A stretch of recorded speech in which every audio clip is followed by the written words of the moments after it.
उत्तर प्रदेश श्रम कल्याण निधि संशोधन विधेयक 2024 को इस सदन की एक प्रवर समिति की सपुर्द किया दिया है, उसका प्रतिवेदन 1 माह के अंदर सदन में प्रस्तुत करें।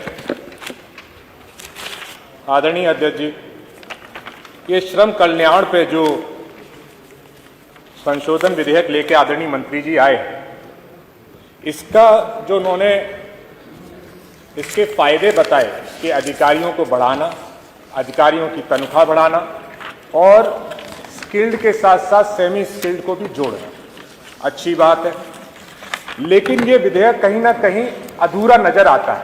अधूरा इसलिए नजर आता है कि इस विभाग की, इस बोर्ड की जो और दूसरी दिक्कतें हैं, उन दिक्कतों को जब तक दुरुस्त नहीं किया जाएगा तब तक विधेयक का जो इसका ऑब्जेक्टिव है वो पूरा नहीं हो पाएगा।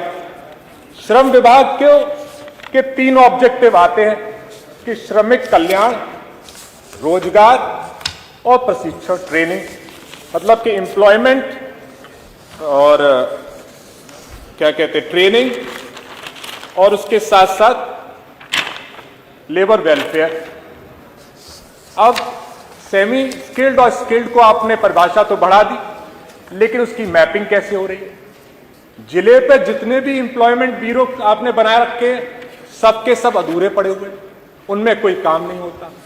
अब जब तक गांव की जनता जो काम करना चाहती है उसकी प्रॉपर स्किल्ड मैपिंग आप नहीं करेंगे, उनका प्रॉपर डेटाबेस अगर आप जिले पे नहीं बनाएंगे, जब स्किल्ड मैपिंग आप कर नहीं पाए तो सेमी स्किल्ड मैपिंग आप कैसे करेंगे? कोई आपकी स्किल्ड मैपिंग का कोई डेटाबेस अगर जिले में अगर चल रहा हो, बना हुआ हो और उस डेटाबेस के माध्यम से उनको रोजगार दे दिया जा रहा हो, तो आप इस सदन के पटल पर रख दें। अब आप कहते हैं, जब आप परिभाषा चेंज करने की बात करते हैं और एम्प्लॉयमेंट रेट 2.9% आप बोलते हैं, लेकिन जो लेबर फोर्स की जो परिभाषा आपने बना रखी है वो सबसे ज्यादा मिसलीडिंग है। आप लेबर फोर्स में ये कह देते हैं कि जो लोग 1 साल से ज्यादा नौकरी ढूंढेंगे उन्हीं को अनएम्प्लॉयड माना जाए। जिन लोगों ने ग्रेजुएशन कर लिया है और पोस्ट ग्रेजुएशन कर रहे हैं, अगर तब भी वो नौकरी ढूंढ रहे हैं तो उनको आप लेबर फोर्स में नहीं मानेंगे। या जो आप डेली वेजर्स, मनरेगा के वर्कर्स, सबको आप लेबर फोर्स में मान ले रहे हैं। तो अगर आप परिभाषा चेंज कर रहे थे तो सबसे ज्यादा जरूरत थी आपको लेबर फोर्स की परिभाषा चेंज करने की, जिससे इस प्रदेश की सही अनएम्प्लॉयमेंट रेट सामने आती। तो आपने जो रोजगार की चीज है उस पर आपने ध्यान नहीं दिया, स्किल मैपिंग पर ध्यान नहीं दिया, तो सेमी स्किल मैपिंग पे आप क्या बात करेंगे? अब आपके यहां दूसरा है प्रशिक्षण, ट्रेनिंग। आपकी कौशल विकास योजना भी चल रही है, आदरणीय प्रधानमंत्री ग्रामीण कौशल विकास योजना भी चल रही है, राजकीय कौशल विकास योजना भी चल रही है। आप तीनों में देखिए कि कैसे ट्रेनिंग दी जा रही है और उनका रोजगार कैसे हो रहा है। जब आप ट्रेनिंग देने के बाद उनको रोजगार नहीं दिला पा रहे हैं, उनके लिए कोई योजना नहीं लेके आ पा रहे हैं, तो कैसे काम चलेगा? आप ही के आंकड़े आए थे, आप ही ने इस सदन में आंकड़े दिए थे कि कौशल विकास योजना में 16,000 में से 1,200 लोगों को मिला था रोजगार। प्रधानमंत्री ग्रामीण कौशल विकास योजना में 25% आपने 5.5 लाख में से 1,20,000 को आपने रोजगार देने की बात कही थी। तो जब आपके एम्प्लॉयमेंट रोजगार देने के आंकड़े इतने कमजोर हैं, तो रोजगार को कैसे बढ़ाया जाए और उनका प्रॉपर डेटाबेस बनाकर और उनको कैसे रोजगार दिलाया जाए, उस पर ज्यादा ध्यान देना चाहिए था। उस पर कोई का ध्यान नहीं है। और जितनी भी आदरणीय मंत्री जी, जितनी भी ये कौशल विकास योजनाएं के जो इंस्टीट्यूट्स आपके चल रहे हैं, ये सब भ्रष्टाचार में लिप्त है। ट्रेनिंग चल नहीं रही वहां पर, नाम के नाम की ट्रेनिंग चल रही है। नाम लिख लेते हैं, ट्रेनिंग करा देते हैं और उसके बाद ना रोजगार मिलता, वो लोग दर दर की ठोकर खाते हैं।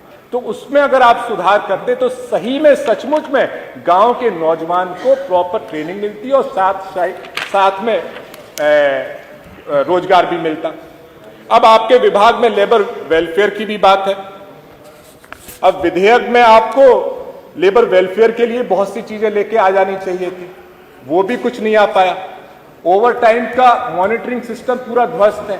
किसी भी लेबर फोर्स को, मैं तो फिरोजाबाद से आता हूं, वहां पे चूड़ी का बहुत बड़ा व्यापार है और मेरी विधानसभा बगल से लगी, हमारे यहाँ के मजदूर फिरोजाबाद जाते हैं, कुछ ओवर टाइम नहीं दिखाया जाता, उनसे ज्यादा काम कराया जाता है, पैसा मिल नहीं पाता।